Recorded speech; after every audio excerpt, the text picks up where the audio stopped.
buenos días, soy el pastor Teodoro Hernández de la Iglesia Viento de Dios en la ciudad de Toluca. El día de hoy quiero compartir la siguiente reflexión, que es: ¿qué hacer mientras esperamos que se cumplan las promesas de Dios? En el libro del profeta Isaías, capítulo 37, versículo 3, leemos: los cuales le dijeron, así ha dicho Ezequías, día de angustia, día de reprensión y de blasfemia, porque los hijos han llegado hasta el punto de nacer y la que da a luz no tiene fuerzas. ¿Quién no ha recibido una promesa de Dios? Y quizás aún no se ha cumplido. Es más, pudo haber pasado ya mucho tiempo y la duda y el desánimo ya se echan. No se deje llevar por el pánico, más bien quédese en el camino. El Salmo 16, verso 11 dice: me mostrarás la senda de la vida. En tu presencia hay plenitud de gozo, delicias a tu diestra para siempre. Así que permanezca en el camino, permanezca en la senda. El Señor Jesucristo dice: yo soy el camino y la verdad y la vida. Nadie viene al Padre sino por mí. Él es el camino. En el libro del Progreso del Peregrino, de John Bunyan, se dan claras instrucciones de mantenerse en el camino. Ese libro nos narra la vida, la experiencia del cristiano en la tierra. Dice: porque a lo largo del sendero había leones, aunque estaban encadenados a suficiente distancia, si uno se mantenía en el camino, no le podrían alcanzar. El que se desviara un poco del camino, se convertía en alimento para las fieras. Para el cristiano obediente, Satanás está algo así como encadenado. No que realmente esté encadenado, pero nos referimos a que el diablo, dice la Biblia, anda rondando, anda buscando a quien devorar. En 1 de Pedro 5:8 dice la Escritura: sed sobrios y velad, porque vuestro adversario el diablo, como león rugiente, anda alrededor buscando a quien devorar. Y como ya mencioné, el Señor Jesucristo, Él es el camino, Él es la senda. San Juan capítulo 14, verso 6, Jesús dijo: yo soy el camino y la verdad y la vida. Nadie viene al Padre sino por mí. Igual que en todas las ciudades que tienen una calle principal, asimismo, todo cristiano tiene una, y esa calle o ese camino se llama Jesucristo. Así que manténgase en él. Muchos, es verdad, buscan atajos, pero en el cristianismo, en el camino del Señor, no hay atajos. Además, evite hacer turismo. Alguien dijo: se puede mirar, pero no tocar. Ese es el consejo. Hoy en día hay demasiadas distracciones visuales, siendo fácil quedar atrapado en un modo de pensar mundano. En la primera carta del apóstol Juan, capítulo 2, versículo 15, leemos: no améis al mundo, ni las cosas que están en el mundo. Si alguno ama el mundo, el amor del Padre no está en él. Así que bueno, dejando que el enemigo nos engañe por medio de mirar continuamente algo que está por debajo de la dignidad del cristianismo, o sea, lo que tú te permitas ver, eso va a dictar tus pensamientos. Job, en el capítulo 31, verso 1 de su libro, dice: hice pacto con mis ojos, ¿cómo pues había yo de mirar a una joven? Muchos conocemos la escritura que dice en Proverbios 23:7, porque cuál es su pensamiento en su corazón, tal es él. Y usted, la pregunta sería: ¿qué mira? Si deja que sus ojos vean cosas que no debieran, finalmente acabará llevando a cabo estas acciones. Satanás nos deja muy mal parados y a la larga esto nos sale muy caro. En Proverbios 13:15 dice: el buen entendimiento da gracia, mas el camino de los transgresores es duro, es difícil. Ahora, no mire hacia abajo. En la Biblia nunca se nos indica que miremos hacia abajo, sino siempre hacia arriba.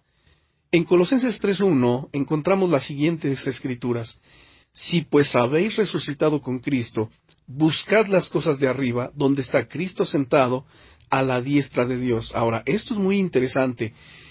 Aquí el apóstol Pablo le está hablando a los creyentes, a la iglesia de Colosas. No le está hablando a gente que no es iglesia, a gente que no tiene a Jesucristo como el Señor de su vida, porque además dice: si pues habéis resucitado con Cristo. Esto de haber resucitado con Cristo tiene que ver con el nuevo nacimiento, con haberse arrepentido de sus pecados, haber renunciado a su vieja manera de vivir y ahora comenzar a hacer las cosas nuevas, es decir, murió a lo mundano, pero resucitó con Cristo, nació para una nueva vida. Eso es lo que implica haber resucitado con Cristo. Entonces dice, busquen las cosas de arriba, donde está Cristo sentado a la diestra de Dios. Si usted que me está escuchando aún no ha nacido de nuevo, no ha resucitado, es muy importante que usted conozca a Jesucristo como el Señor de su vida, que reconozca que es pecador, que reconozca que necesita ser perdonado de sus pecados, que los confiese delante de Dios, que abandone la práctica del pecado y haga de Jesús el Señor de su vida. El Espíritu Santo vendrá a su corazón y Él efectuará en usted este nuevo nacimiento. Bien, en el Salmo 40, versículo 12, leemos también lo siguiente: porque me han rodeado males en número, me han alcanzado mis maldades y no puedo levantar la vista. Entonces, cuando nos sobrevienen dificultades, tendemos a no querer ver hacia arriba. Algunas personas caen en la autocompasión, lo cual les causa que exageren lo malo que realmente es el problema, impidiendo que vean la puerta de escape. En 1 de Corintios, capítulo 10, versículo 13, dice: no nos ha sobrevenido ninguna tentación que no sea humana, pero fiel es Dios, que no nos dejará ser tentados más de lo que podemos resistir, sino que dará también juntamente con la tentación la salida para que podáis soportar. Cuando uno se concentra en lo malo, en las circunstancias, pierde de vista las bendiciones que se aproximan. En Filipenses 4:8 el apóstol Pablo dice: por lo demás, hermanos, todo lo que es verdadero, todo lo honesto, todo lo justo, todo lo puro, todo lo amable, todo lo que es de buen nombre, si hay virtud alguna, si algo digno de alabanza, en esto pensad. Tal vez esté atravesando ahora un problema temporal, pero esto no es nada comparado con lo que Dios tiene preparado para usted. Muchos creyentes se pierden lo que Dios tiene reservado a causa de la negatividad. Yo le digo, levante su mirada y póngala en Cristo Jesús. Hebreos 12:2 dice: puesto los ojos en Jesús, el autor y consumador de la fe. Y por último, viva en pureza. Algunos comentan descuidadamente: Jesucristo murió por mis pecados, y sabe, después siguen pecando. Esta es la razón por la cual algunas promesas no se cumplen. En el Evangelio de San Juan, capítulo 5, verso 14, dice: después le halló Jesús en el templo y le dijo: mira, has sido sanado, no peques más, para que no te venga alguna cosa peor. A esta persona que él encontró en el templo, él había sido ciego, Jesús lo había sanado. Ahora que ya veía, vaya a saber qué es lo que andaba haciendo en el templo. Por lo que dicen las Escrituras, o por lo que nos muestran, pues él no estaba orando, él andaba haciendo algo incorrecto. De tal manera que el Señor le dijo: ey, mira, has sido sanado, no peques más, para que no te venga alguna cosa peor. Dios puede traer soluciones a nuestras dificultades, pero no lo hace por medio de resolver primero el problema más profundo, que es el pecado.